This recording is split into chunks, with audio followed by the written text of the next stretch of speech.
We're super excited today. We are part of a makers collaboration. So the very first thing we need you to do is make sure that you are clicking the playlist below so you can watch all the awesome videos we have going on with all of our favorite maker friends. We are going to be taking these pieces of MDF and making pediments. We're going to show you how easy it is to take scrap wood and turn it into home decor. So to get started, we're just using Dark and Decrepit to give us a nice good base layer so we're not just working with whatever color the scrap wood you're using or like we have here, MDF.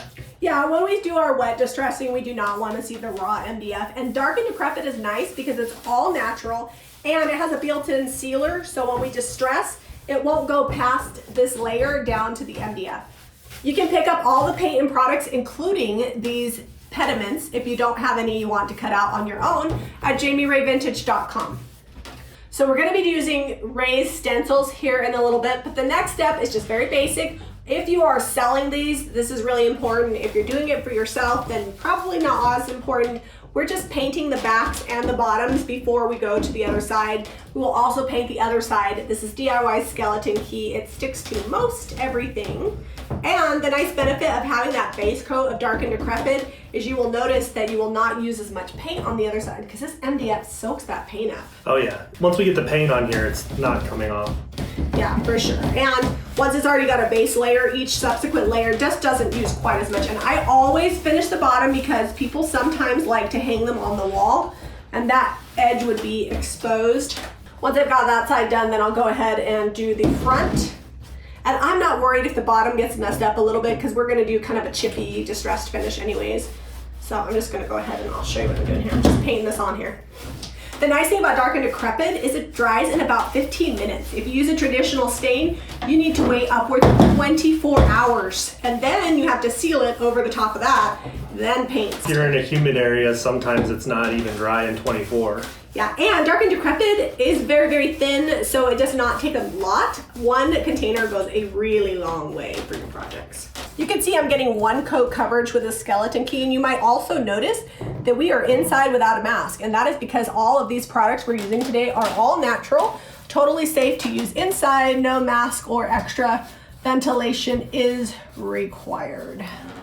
Okay, so we went over the basic layering steps. Now comes the fun. Zeb is using cherry picked and I am using faded burlap.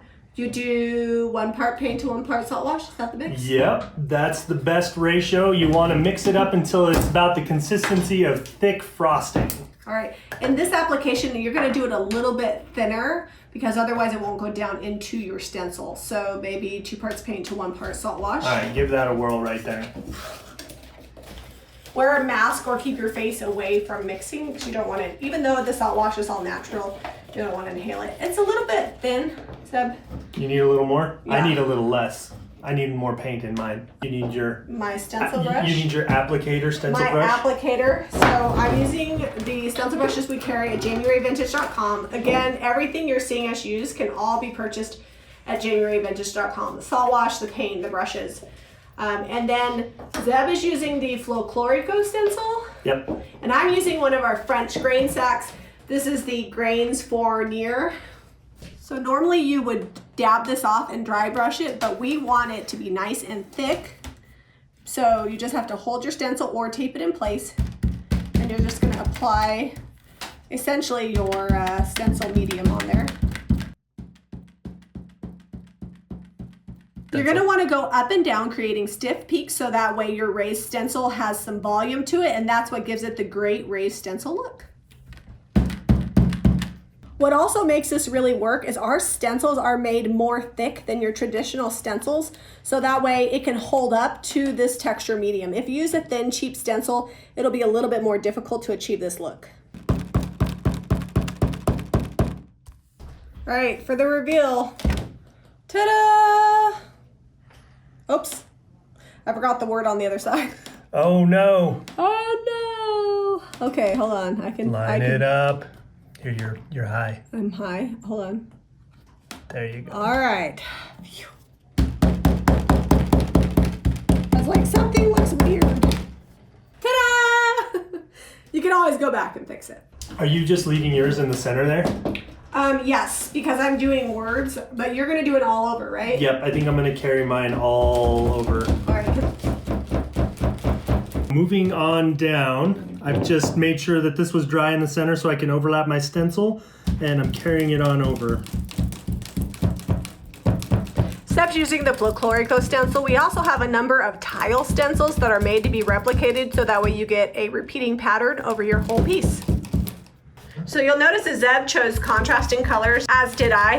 His is a little bit more contrasting for a more dramatic effect. Skeleton key and cherry picked play very well together. At that, genius. So Zeb's using the center flower on the tippy top of his pediment. Now you're probably saying, what's a pediment? A pediment is a decorative item that can be found on the top of a doorway or the top of a hutch, usually architectural salvage. We recreate these and sell them on our website at jamirayvintagehome.com. You can purchase them finished by us, or we sell unfinished so you can make your own. All right, look at that. Today's collaboration has many of our maker friends involved in it. We're going to be doing these collaborations once a quarter, so stay tuned for them so that way you can see more creative ideas from the creative makers and creative business skills. So we have a ton of molds to choose from. Zeb's going to use I think it's called the He Loves Me, because it's he loves me not. It's going to match really well with the Folklorico stencil. I like the way you said Folklorico. Did I say that right? I don't know. I don't know if I'm saying it right. I'm using fleur-de-lis, all of these molds, and we're using the creative paper clay for the first time. We normally use IOD paper clay, but they've been out for a little bit, so we came up with this brand to... The situation's hurting our supply line. Yeah. So you can really use any of the IOD molds. They're amazing, but we're going to go ahead and use these ones. The fleur-de-lis plays well with this particular stencil. What is this? What would you say that is? That's not a fleur-de-lis, it's just like a... It's trying real hard to be. It's like a half of one. It's a half a fleur. Yep. So the nice thing about these IOD molds is you just use your fingers, push the clay out to the edge. This is a little bit like fluffier. I don't know how to explain it. I think I'm just going to do little ones. I'm really liking the way my raised stencil is looking. So for me, when I'm designing, it's just kind of an organic go with the flow. I make a few molds, I lay them out. If I don't like them, I recreate them. It doesn't dry super fast, so you can re-mold them if you don't like it. You do want to make sure that you put your paper clay in a bag if you're going to have it open for an extended period of time. Just roll it out. Roll it out. And then I didn't do really good at getting this all off, so I'm going to get that piece off. All right, so we're going to do this. I think I'm going to put this here and then work my design across.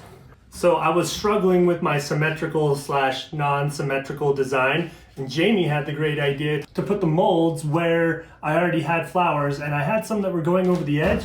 So what I did was I just took my piece of wood that I used to serve the salt wash, and I just scraped it along the edge, and it cut that mold right off while it was still moist. So at this point, we're going to glue. We're just using Gorilla Glue construction adhesive. We like it because it's nice and thick, and it stays where you put it.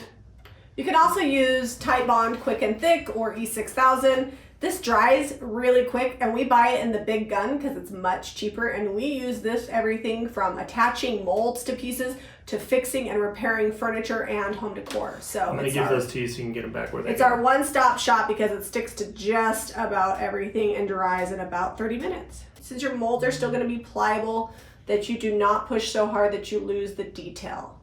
If you don't like the imperfections of this particular air dry clay, you can also use resin, and we carry that on our website as well. Resin just is a little bit more crucial to mix up properly. Gonna do it in a well ventilated area and all that jazz. So there's really no wrong way to do this next step. Because my molds are not on top of my stencil, I'm just gonna take and use my base coat and cover up my molds very carefully. We have not waited for these to dry completely. If yours are dry, you don't have to be as delicate.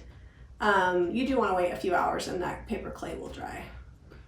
So I'm just hitting mine with a little more cherry picked, and then I'm going to come back over and do a few more things to mine and see if we can get some fun copper effect on these flowers. So typically you're going to go wax last step, but I'm going to tell you right now, I do whatever I want on decor. I go from wax to patina to paint to get the look I want. I'm starting off with the white wax, and I'm just going all over my piece, and I will wipe it back very quickly. Zeb's got the DIY Pennies from Heaven patina, and he is going, you might want to wipe that back or else that has liquid sealer. I'm going to have to wipe it back quick or I'm going to lose all of my stencil flowers. Well, you could lightly distress it. You know what? I think... You may have gone too heavy. Nope, I'm going to water it down. Okay.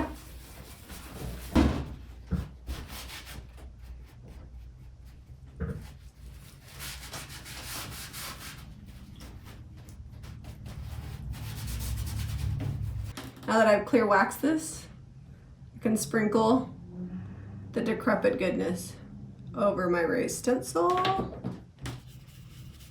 and work it in. Do you see how that gets on all the little raises and gives it great texture? Look at that, it's like magic. And I'm gonna come rub this back here in a little bit. Take my same paper towel and pull some of it back. And if this is too much, you can come back and white wax over the top of it and keep working it until you get a look that you want, which is what I'm gonna be doing. I'm just gonna keep playing. So while Jamie's over here playing with all her waxes and her decrepit dust, I'm just gonna take some 220 sandpaper. I'm not playing, I'm making art. I'm gonna take some 220 grit sandpaper and just lightly go over everywhere I did the salt wash and bring some of that cherry picked back. All right, so last step for me, I'm gonna use Shipwrecked by DIY. It's a verdigris finishing wax. And I'm just gonna go over it and then I'm gonna take it right back off before it has a chance to dry. And I'm gonna hit the whole thing to give it kind of a nice cohesive look. Right now you can see it's got some shiny spots, some dull spots from sanding, and this will really help pull it all together. I'm just waxing the back of mine because I am done.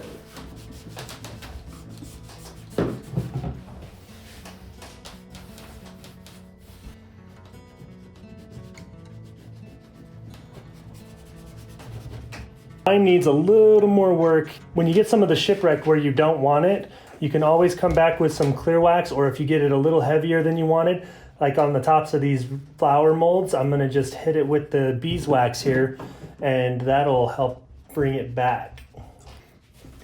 Be very careful with that. It goes a long way. I know. So you're just gonna almost like dry wash it. And it kind of beads up because there's a ton of wax. But then it just brings back a little bit of that sparkle. 453 projects later, we have a very French country pediment and kind of a bohemian. We essentially did the opposite. Normally Jamie would do something more floral and I would do something more like signage / family crest. But you know, it worked out. Make sure you guys are hitting up that playlist below for our makers collaboration. All of these makers are in our creative business coaching and we've been working with them since January doing amazing things. If you're interested in business coaching, we'll drop a link to that below as well. Make sure you're hitting up JamiRayVintage.com for the paint and products used today. And if you want to purchase these or you like my clothes, hit up JamiRayVintageHome.com. Give us a thumbs up and subscribe to Jami Ray Vintage for more DIY.